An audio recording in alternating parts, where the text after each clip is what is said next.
Hello ಸ್ನೇಹಿತರೆ, ಸಪ್ತಪದಿ ಧಾರಾವಾಹಿಯ ಇಂದಿನ ಸಂಚಿಕೆಯಲ್ಲಿ ನೋಡುವುದಾದರೆ ಈ ಕಡೆ ಅಪ್ಪು ಅವರಪ್ಪ ತುಂಬ ಬೇಜಾರಾಗಿ ನಾಳೆ ಈ ಮನೇನ ನೋಡಕ್ ಬರ್ತಿದ್ದಾರೆ ಅಂತ ಹೇಳ್ತಾ ಇರ್ತಾರೆ. ಆಗ ಅಪ್ಪು ಕೇಳಿಸ್ಕೊಂಡು ಏನಾದರೂ ಮಾಡಿ ಇದನ್ನ ತಡಿಬೇಕು, ಹೇಗಾದರೂ 50,000 ನಾವು ಹೊಂದಿಸ್ಬೇಕು ಅಂತ ಯೋಚನೆ ಮಾಡಿ ಅಕ್ಕನ್ಗೆ ಹೇಳೋಣ ಅಂತ ಫೋನ್ ಮಾಡ್ತಾ ಇರ್ತಾಳೆ. ಬೇಡ, ಅವಳೇ ತುಂಬ ಕಷ್ಟದಲ್ಲಿದ್ದಾಳೆ, ಮತ್ತೆ ನಮ್ಮಿಂದ ಕಷ್ಟ ಕೊಡೋದು ಬೇಡ ಅಂತ ಅವಳು ಸುಮ್ಮನೆ ಆಗ್ತಾಳೆ.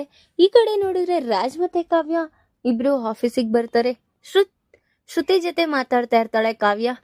ಎಷ್ಟು ಕ್ಲೀನ್ ಮೇಡಮ್, ನೀವು ಹೇಗೋ ನಿಜ ಒಪ್ಕೊಂಡು ಒಳ್ಳೆ ಕೆಲಸ ಮಾಡಿದ್ರಿ ಮೇಡಮ್ ಅಂತ ಹೇಳ್ತಾ ಇರ್ತಾಳೆ.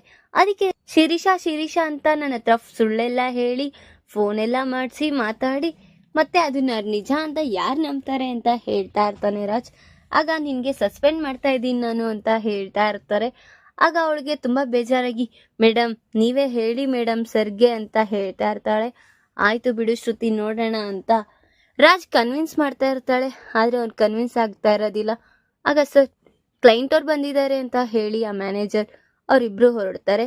ಕಾವ್ಯ ಮತ್ತೆ ರಾಜ್ ಇಬ್ರು ಕ್ಯಾಬಿನ್ ಒಳಗೆ ಬಂದು ಏನ್ರಿ ಯಾರು ಬಂದೇ ಇಲ್ಲ ಅಂತ ಹೇಳ್ತಾ ಇರ್ತಾರೆ.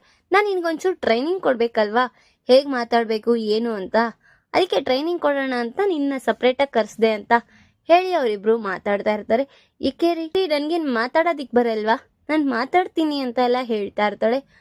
ಈ ಕಡೆ ನೋಡಿದ್ರೆ ಅಪ್ಪುಗೆ ತುಂಬಾ ಯೋಚನೆ ಆಗಿ ಅಯ್ಯೋ ಮನೆ ಯಾರೋ ಕೊಂಡ್ಕೊಳಕ್ ಬರ್ತಿದಾರಲ್ಲ, ಏನಪ್ಪ ಮಾಡೋದು, ಕಾಸು ಬೇರೆ ಇಲ್ಲ ಅಂತ ಯೋಚನೆ ಮಾಡ್ತಾ ಇರ್ತಾಳೆ. ಆಗ ಕಲ್ಯಾಣ್ ಕೇಳ್ತಾನೆ, ಯಾಕಪ್ಪು ಏನಾಯ್ತು ಅಷ್ಟು ತುಂಬಾ ಯೋಚನೆ ಮಾಡ್ತಿದ್ಯಾ ಅಂತ ಕೇಳ್ತಾ ಇರ್ತಾನೆ. ಅವಳು ಏನು ಹೇಳ್ದಿರ ಹಾಗೆ ಇರ್ತಾಳೆ ಸುಮ್ನೆ. ಆಗ ಅವ್ರ ಫ್ರೆಂಡ್ ಬಂದ್ಬಿಟ್ಟು ಅಪ್ಪು ನನ್ನ ಕ್ಷಮಿಸ್ಬಿಡು, 50,000 ಹೊಂದಿಸ್ತೀನಿ ಅಂತ ಹೇಳ್ದೆ, ಬಟ್ ಅವ್ನು ಕೊಡ್ಲಿಲ್ಲ, ಬರೀ 10,000 ಕೊಟ್ಟಿದ್ದಾನೆ ಅಂತ ಹೇಳ್ತಾ ಇರ್ತಾರೆ. ಇಷ್ಟ್ರಲ್ಲಿ ಏನೂ ಆಗಲ್ಲ ಕಣೋ, ನಮ್ಮ ಅಪ್ಪ ಅಮ್ಮ ತುಂಬಾ ಬೇಜಾರ್ ಮಾಡ್ಕೊಂಡಿದ್ದಾರೆ ಅಂತೆಲ್ಲ ಹೇಳ್ತಾ ಇರ್ತಾರೆ. ಸರಿ ಈಗ ಏನ್ ಮಾಡ್ತೀಯ ಅಂತ ಕೇಳ್ದ. ಸರಿ ನೀನ್ ಆಯ್ತು ಹೊರಡು ಅಂತ ಹೇಳಿ ಕಳಿಸ್ಬಿಡ್ತಾಳೆ ಅಪ್ಪು. ಕ್ಲೈಂಟ್ಸ್ ಅವರೆಲ್ಲರೂ ಬಂದು ಕಾವ್ಯ ಮತ್ತೆ ರಾಜ್ನ ಮೀಟ್ ಮಾಡಿ ಮಾತಾಡ್ತಾ ಇರ್ತಾರೆ. ಈ ತರ ನಾವು ಮಿಡಲ್ ಕ್ಲಾಸ್ ಅವರಿಗೆ ಈ ತರ ಜ್ಯುವೆಲ್ರಿ ಡಿಸೈನ್ ಮಾಡಿಸ್ಬೇಕು ಅಂತ ಹೇಳ್ತಾ ಇರ್ತಾರೆ. ನೋಡಿದ್ರೆ ರಾಜ್ ಇಲ್ಲ, ಇದು ನಮ್ ಕೈಯಲ್ಲಿ ಆಗಲ್ಲ, ಸ್ವರಾಜ್ ಗ್ರೂಪ್ ಅಂದ್ರೇನೆ ಎಷ್ಟೋ ದೊಡ್ಡವರಿಗೆ ಇದು ಸೀಮಿತ ಆಗುತ್ತೆ, ಈ ತರ ಮಿಡಲ್ ಕ್ಲಾಸ್ ಅವ್ರಿಗೆಲ್ಲ ಕಮ್ಮಿಲಿ ಆಗಲ್ಲ ಅಂತೆಲ್ಲ ನಿರಾಕರಿಸ್ತಾ ಇರ್ತಾನೆ. ಆಗ ಕಾವ್ಯ ಯೋಚನೆ ಮಾಡಿ ಯಾಕಾಗಲ್ಲ, ನಾವು ಸಾವಿರಾನ್ಗಟ್ಲೆ ಕ್ರೀಮ್ಗಳನ್ನ ತಗೊಳ್ತೀವಿ, ಈ ಮಿಡಲ್ ಕ್ಲಾಸ್ ಅಲ್ಲಿರೋರ್ಗೂ ಹೇಗೆ ಒಂದು 10 ರೂಪಾಯಿ 20 ರೂಪಾಯಿ ಹೇಗೆ ಸಿಗುತ್ತೋ ಅದೇ ತರ ನಾವು ಯೋಚನೆ ಮಾಡಿ ಮಾಡ್ಬೋದು ಕಣ್ರಿ ಅಂತೆಲ್ಲ ಹೇಳ್ತಾ ಇರ್ತಾಳೆ. ನೋಡಿದ್ರೆ ಅವಳ ಐಡಿಯಾ ತುಂಬಾ ಇಷ್ಟ ಆಗೋಗುತ್ತೆ ಎಲ್ರಿಗೂ. ಅವ್ರಿಗೆ ತುಂಬಾ ಇಷ್ಟ ಆಗಿ ಒಳ್ಳೆ ಮಾತು ಹೇಳಿದ್ರಮ್ಮ, ನಿಮ್ಮಿಂದ ನನಗೆ ಒಂದು ಧೈರ್ಯ ಬಂತು, ನೀವೇನಾದ್ರೂ ಸಾಧಿಸ್ತೀರಾ ಅಂತ ಹೇಳ್ತಾ ಇರ್ತಾರೆ. ಕಾವ್ಯಂಗೆ ಅಪ್ರಿಶಿಯೇಟ್ ಮಾಡ್ತಾ ಇರ್ತಾರೆ. ರಾಜ್ಗೂ ಸಹ ತುಂಬಾ ಖುಷಿ ಆಗುತ್ತೆ, ಕಾವ್ಯ ಈ ತರ ಎಲ್ಲ ಯೋಚನೆ ಮಾಡ್ತಾಳ ಅಂತ. ಆಗ ಈ ಪ್ಲಾನಿಂಗ್ ನನ್ನ ಸ್ಕೆಚ್ ಆಗಿರೋದ್ರಿಂದ ನಾನೇ ಡಿಸೈನ್ ಹಾಕೊಡ್ತೀನಿ ಅಂತ ಹೇಳಿ, ಸರಿ ನಾನು ಹೇಳ್ದ ಡಿಸೈನ್ ಹಾಕಿದ್ಮೇಲೆ ಮತ್ತೆ ಇನ್ನೊಂದ್ಸತಿ ಮೀಟಿಂಗ್ ಇಟ್ಕೊಳ್ಳೋಣ ಅಂತೆಲ್ಲ ಹೇಳ್ತಾರೆ. ಅವಳಿಗೆ ಸರಿ ನಾವು ಬರ್ತೀವಿ ಅಂತ ಕ್ಲೈಂಟ್ಸ್ ಎಲ್ಲ ಹೊರಡ್ತಾರೆ. ಕಾವ್ಯ ಹೇಳ್ತಾಳೆ, ಇದೇ ತರನ ಅವ್ರ ಜೊತೆ ಮಾತಾಡೋದು ಅಂತ, ನಿನಗೇನ್ ಬರಲ್ಲ ಹೇಳು, ಎಲ್ಲ ಬರುತ್ತೆ, ಬರೀ ನೀನು ಸುಮ್ಮನೆ ನಾಟಕ ಆಡ್ತೀಯ ಅಂತ ಹೇಳ್ತಾ ಇರ್ತಾರೆ. ಸಹಕಾರೋದ್ಯೋಗಿ ಅಲ್ವಾ ಅದಕ್ಕೆ ಅಂತ ಹೇಳ್ತಾ ಇರ್ತಾರೆ. ಎಲ್ಲಿ ನೋಡಿದ್ರೆ ಈ ವರ್ಣ ಬಿಡ್ತಾ ಇಲ್ಲ ಅಲ್ಲ ನೀನು, ಅದನ್ನ ಹಾಗೆ ಗಟ್ಟಿಯಾಗಿ ಇಟ್ಕೊಂಡ್ಬಿಟ್ಟಿದ್ಯಾ ಅಂತೆಲ್ಲ ಹೇಳ್ತಾ ಇರ್ತಾನೆ. ಧಾರಾವಾಹಿಯ ಪ್ರತಿಯೊಂದು ಸಂಚಿಕೆ ತಪ್ಪದೇ ನೋಡಬೇಕಾದರೆ ನಮ್ಮ KTVS 365 ಚಾನಲ್ನ ಈಗಲೇ ಸಬ್ಸ್ಕ್ರೈಬ್ ಮಾಡ್ಕೊಳ್ಳಿ. ಹಾಗೆ ಪಕ್ಕದಲ್ಲಿರೋ ಬೆಲ್ ಬಟನ್ ಅನ್ನು ಪ್ರೆಸ್ ಮಾಡಿ ಅದರಲ್ಲಿ ಆಲ್ ಆಪ್ಷನ್ ಸೆಲೆಕ್ಟ್ ಮಾಡ್ಕೊಳ್ಳಿ. ಇದರಿಂದ ನಾವು ರಿಲೀಸ್ ಮಾಡುವಂತಹ ಸಂಚಿಕೆ ಅಪ್ಡೇಟ್ ನೋಟಿಫಿಕೇಶನ್ ಸಿಗುತ್ತೆ. ಕನಕ ಅವ್ರ ಮನೆಗೆ ಬಂದು ಆ ಮನೆ ತಗೊಳ್ಳೋ ವ್ಯಕ್ತಿ ಮನೆ ಅಳತೆ ಎಲ್ಲ ತಗೊಳ್ತಾ ಇರ್ತಾನೆ. ಆಗ ಕೃಷ್ಣಮೂರ್ತಿ ಅವರೇ ಹೇಳಿದ್ದು ಈ ಮನೇನ ಮಾರಾಟಕ್ಕೆ ಇಟ್ಟಿದ್ದೀರಂತಲ್ಲ, ಅದಕ್ಕೆ ನೋಡೋದಿಕ್ ಬಂದ್ವಿ ಅಂತ ಹೇಳಿ ಆ ಮನೇನೆಲ್ಲ ನೋಡ್ತಾ ಇರ್ತಾರೆ. ನೋಡಿದ್ರೆ ಅಪ್ಪುಗೂ ಮತ್ತೆ ಕನಕಗೆ ತುಂಬಾ ಬೇಜಾರಾಗಿದೆ, ಈ ಮನೆ ಎಲ್ಲಿ ನಾವು ಮಾರ್ಬೇಕಾಗುತ್ತೋ ಅಂತ ಯೋಚನೆ ಮಾಡ್ತಾ ಇರ್ತಾರೆ. ಇನ್ನೀ ಕಡೆ ರಾಜ್ ಮತ್ತೆ ಕಾವ್ಯ ಇಬ್ರು ಆಫೀಸಿಂದ ಬರ್ತಾ ಇರ್ತಾರೆ. ಕಲ್ಯಾಣ್ ನೋಡ್ಬಿಟ್ಟು ಅದಕ್ಕೆ ನಿಮ್ಮ ಹತ್ರ ಮಾತಾಡ್ಬೇಕು ಅಂತ ಹೇಳಿ ಕಾವ್ಯನ ಸಪ್ರೇಟ್ ಆಗಿ ಕರ್ದಿ ಮಾತಾಡ್ತಾ ಇರ್ತಾನೆ. ನೋಡಿದ್ರೆ ರಾಜ್ ಏನ್ ಇವ್ರು ಇಬ್ರು ಸೀಕ್ರೆಟ್ ಆಗಿ ಮಾತಾಡ್ತಿದಾರಲ್ಲ, ಹೋಗಿ ಕೇಳಿಸ್ಕೊಳ್ಳ ಅಂತ ಅನ್ಕೊಂತಾನೆ. ಬೇಡ ಬಿಡು ಅವಳೇ ಬಂದು ಹೇಳ್ತಾಳೆ ಅಂತ ಅವನೇ ಸುಮ್ಮನೆ ಆಗ್ತಾನೆ. ನೋಡಿದ್ರೆ ಕಲ್ಯಾಣ್ ಹೇಳ್ತಾನೆ, ಅದ್ಗೆ ಈ ತರ ನಿಮ್ ಮನೇಲಿ ಏನೋ ಕಷ್ಟ ಇದೆ ಅನ್ಸುತ್ತೆ, ಅಪ್ಪು ಕಾಸು ಕೇಳ್ತಾ ಇರು, ಯಾರ ಹತ್ರನೂ 50,000 ಕೊಟ್ಟಿಲ್ಲ ಅಂದ್ರೆ ಮನೇನ ವಶ ಮಾಡ್ಕೊಂಡ್ಬಿಡ್ತಾರಂತೆ ಹೇಳ್ತಾ ಇರ್ತಾನೆ. ಅವಳಿಗೆ ತುಂಬ ಬೇಜಾರಾಗಿಬಿಟ್ಟು ಸರಿ ಕಲ್ಯಾಣ್ ಅವರೇ ನಾನು ನೋಡ್ತೀನಿ ಅಂತ ಹೇಳಿ ಬೇಜಾರು ಮಾಡ್ಕೊಂಡು ಒಳಗಡೆ ಹೋಗ್ತಾಳೆ. ರಾಜ್ ಕೇಳ್ತಾನೆ ಯಾಕೆ ಏನಾಯ್ತು ಅಂತ. ಅವಳು ಏನೂ ಇಲ್ಲ ರೀ, ಏನೂ ಇಲ್ಲ ಅಂತ ಹೇಳ್ತಾಳೆ. ಎಷ್ಟಾದ್ರೂ ಇವಳು ಎಲ್ಲಿ ಬಿಡ್ತಾಳೆ ಈ ಬಾಯಿನ, ಎಲ್ಲ ಅವಳ ಕಷ್ಟನ ಅವಳೇ ಇಟ್ಕೊತಾಳೆ ಅಂತ ಅವ್ನು ತುಂಬ ಡಿಸಪಾಯಿಂಟ್ ಆಗಿ ಕಲ್ಯಾಣ್ ಹತ್ರ ಕೇಳೋದಿಕ್ಕೆ ಬರ್ತಾನೆ. ಯಾಕೋ ಏನಾಯ್ತೋ ನಿಮ್ಮ ಅತ್ತಿಗೆಗೆ ಅಂತ ಕೇಳ್ತಾರೆ. ಏನೂ ಇಲ್ಲ ಅಣ್ಣ, ಈ ಥರ ಅವ್ರ ಮನೇಲಿ ಸ್ವಲ್ಪ ಕಷ್ಟ ಇದೆ, ಅವ್ರ ಮನೇನ ಅಡಕ್ಕಿಟ್ಟಿದ್ದಾರೆ ಅಂತ ಹೇಳ್ತಾ ಇರ್ತಾನೆ. ಆಗ ನೀನೇ ಸಹಾಯ ಮಾಡು ಅಣ್ಣ ಅಂತ ಹೇಳಿದಾಗ ನಾನೇನೋ ಸಹಾಯ ಮಾಡೋಕೆ ಒಪ್ಕೊಂತೀನಿ, ನಿಮ್ಮ ಅತ್ತಿಗೆ ಕೇಳಬೇಕಲ್ವಾ, ಅವಳಿಗೆ ಇಗೋ ಬರುತ್ತಲ್ಲ ಅಡ್ಡ ಅಂತ ಹೇಳ್ತಾ ಇರ್ತಾನೆ. ಆಗ ಅವನು ಯೋಚನೆ ಮಾಡಿ ನಿಮ್ಮಿಬ್ರು ಕೋಪಗಳು ವೈಫೈ ಇದ್ದಂಗೆ ಕನೆಕ್ಟ್ ಆಗ್ತಾನೆ ಇರ್ತವೆ ಅಂತ ಹೇಳ್ತಾ ಇರ್ತಾನೆ. ಇನ್ನು ಈ ಕಡೆ ರಾತ್ರಿ ಮಲ್ಕೊಳ್ಳೋಣ ಅಂತ ರಾಜ್ ಮಲ್ಕೊಂಡಿರ್ತಾನೆ. ಕಾವ್ಯ ಸ್ಕೆಚ್ ಹಾಕ್ತಾ ಇರ್ತಾಳೆ. ಆದರೆ ಅವಳಿಗೆ ಸ್ಕೆಚ್ ಹಾಕೋದಿಕ್ಕೆ ಮನಸ್ಫೂರ್ತಿಯಾಗಿ ಯಾವ ಥರ ಡಿಸೈನ್ ಹಾಕಬೇಕು ಅಂತ ಅಯೋಮಯದಲ್ಲಿ ಇರ್ತಾಳೆ. ನೋಡಿದ್ರೆ ರಾಜ್ ಎದ್ದಿ ಪೇಪರ್ಸ್ನೆಲ್ಲ ನೋಡಿ ಇದೇನಾ ಡಿಸೈನು, ಮಿಡಲ್ ಕ್ಲಾಸ್ ಅವ್ರಿಗೆ ಇದೇನಾ ಡಿಸೈನ್ ಹಾಕೊಡೋದು ನೀನು ಅಂತ ಅವಳಿಗೆ ಕೋಪ ಬರಿಸ್ತಾ ಇರ್ತಾನೆ. ಯಾಕ್ರಿ ಇವಾಗ ನಿಮಗೇನಾದರೂ ತೊಂದರೆ ಆಗ್ತಿದ್ಯಾ, ನೀವು ಸುಮ್ಮನೆ ಮಲ್ಕೊಳ್ಳಿ ಅಂತೆಲ್ಲ ಹೇಳ್ತಾಳೆ.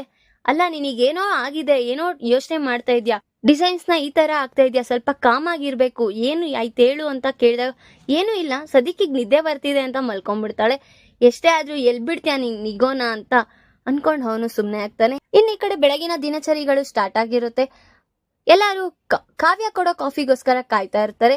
ಕಾವ್ಯ ಕಾಫಿನ ಪ್ರಿಪೇರ್ ಮಾಡ್ತಾ ಇರ್ತಾಳೆ. ಧಾನ್ಯಲಕ್ಷ್ಮಿ ಹೇಳ್ತಾಳೆ, ಕಾವ್ಯ ನೀನ್ ಕಾಫಿ ಕೊಟ್ಟಿಲ್ಲ ಅಂದ್ರೆ ನಿಮ್ಮಿಬ್ರು ಮಾವಂದಿರು ಬಂದು ಒಲೆ ಹತ್ರನೇ ಕುತ್ಕೊಂಡ್ಬಿಡಂಗಿದ್ದಾರೆ, ಕೊಡು ಅಂತ ಹೇಳ್ತಾಳೆ. ಆಗ ಸರಿಯತ್ತೆ ಅಂತ ಅವಳು ಅದೇ ಯೋಚನೆಯಲ್ಲಿ ಏನಾದ್ರೂ ಮಾಡಿ ನಾನು ಅಪ್ಪ ಅಮ್ಮಂಗೆ ಸಹಾಯ ಮಾಡ್ಬೇಕು ಅನ್ನೋ ಯೋಚನೆಯಲ್ಲಿ ಯಾರ್ದೋ ಕಾಫಿನ ಯಾರ್ಯಾರಿಗೋ ಕೊಟ್ಬಿಟ್ಟಿರ್ತಾಳೆ. ಆಗ ಏನಾಯ್ತು ಇವಳಿಗೆ ಅಂತ ಕೇಳ್ತಾ ಇರ್ತಾರೆ. ಅಯ್ಯೋ ಏನಾಯ್ತತ್ತೆ, ಅಯ್ಯೋ ನಾನು ಬೈ ಮಿಸ್ಟೇಕ್ ಆಗಿ ಕೊಟ್ಬಿಟ್ಟೆ ಅತ್ತೆ, ಕ್ಷಮಿಸ್ಬಿಡಿ ಅಂತ ಹೇಳ್ತಾ ಇರ್ತಾಳೆ ಕಾವ್ಯ. ಆಗ ಅಪರ್ಣ ಹೇಳ್ತಾಳೆ, ಮೈ ಮೇಲೆ ಪ್ರಜ್ಞೆ ಇಟ್ಕೊಂಡು ಕೆಲಸ ಮಾಡೋದನ್ನ ಕಲಿ, ಈಗೇನೋ ಚಿಕ್ಕದು, ಮುಂದೆ ಹೋಗ್ತಾ ಹೋಗ್ತಾ ದೊಡ್ಡದಾಗಲ್ವಾ ಅಂತ ಹೇಳ್ತಾ ಸರಿಯತ್ತೆ ನನ್ನ ಕ್ಷಮಿಸ್ಬಿಡಿ ಅಂತ ಹೇಳ್ತಾಳೆ. ಇನ್ನೀ ಕಡೆ ರಾಜ್ ಅಲ್ಲಿ ನಡೀತಾರ ಸನ್ನಿವೇಶನ ಮೇಲ್ ನಿಂತ್ಕೊಂಡೇ ನೋಡ್ತಾ ಇರ್ತಾನೆ.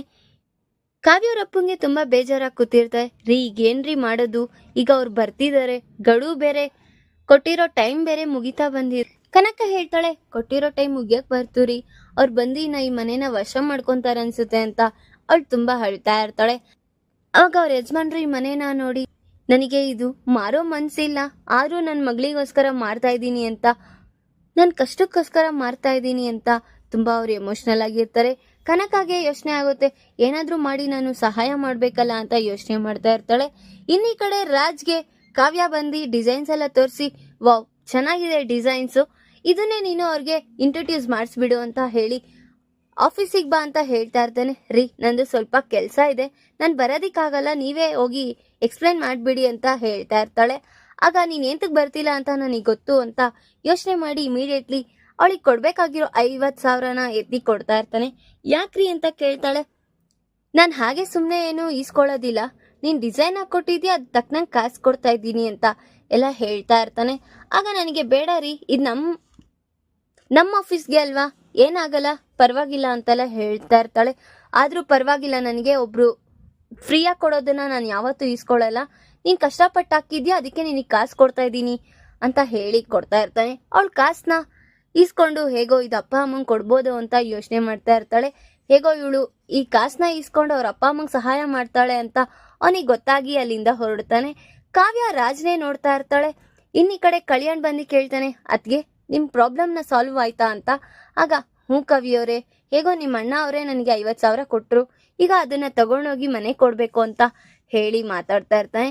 ಇನ್ನೀ ಕಡೆ ಕೊರಿಯರ್ ಬಂದಿರುತ್ತೆ ಕಲ್ಯಾಣ್ಗೋಸ್ಕರ. ಕಾವ್ಯ ಹೋಗಿ ರಿಸೀವ್ ಮಾಡಿಕೊಂಡು, ಯಾರು ಇಷ್ಟು ಚೆನ್ನಾಗಿ ಕವಿತೆನ, ಯಾರೋ ಕವಿಯವರಿಗೆ ಲೆಟರ್ ಕಳ್ಸಿದಾರಲ್ಲ, ಅದ್ರ ಜೊತೆ ಚೆನ್ನಾಗಿರೋ ಮುದ್ದಾಗಿರೋ ಹೂನು ಬೇರೆ ಕಳ್ಸಿದ್ದಾರೆ ಅಂತ ಅವಳು ಬಂದು ಮಾತಾಡ್ತಾ ಇರ್ತಾಳೆ. ಕವಿಯವರೇ ನಿಮಗೋಸ್ಕರ ಒಂದು ಲೆಟರ್ ಬಂದಿದೆ, ಇರಿ ನಾನು ನೋಡ್ತೀನಿ ಅಂತೆಲ್ಲ ಹೇಳ್ತಾ ಇರ್ತಾರೆ. ಬೇಡ ಅದ್ಗೆ ನಾನೇ ನೋಡ್ತೀನಿ, ಯಾರೋ ನನ್ನ ಅಭಿಮಾನಿ ಕಳ್ಸಿರ್ಬೋದು ಅಂತ ಹೇಳ್ತಾ ಇರ್ತಾನೆ. ಆದರೂ ಪರವಾಗಿಲ್ಲ ನಾನೇ ನೋಡ್ತೀನಿ, ನಾನೇ ಓದ್ತೀನಿ ಅಂತ ಅವಳು ಕಲ್ಯಾಣ್ನ ಆಟ ಆಡಿಸ್ತಾ ಇರ್ತಾಳೆ.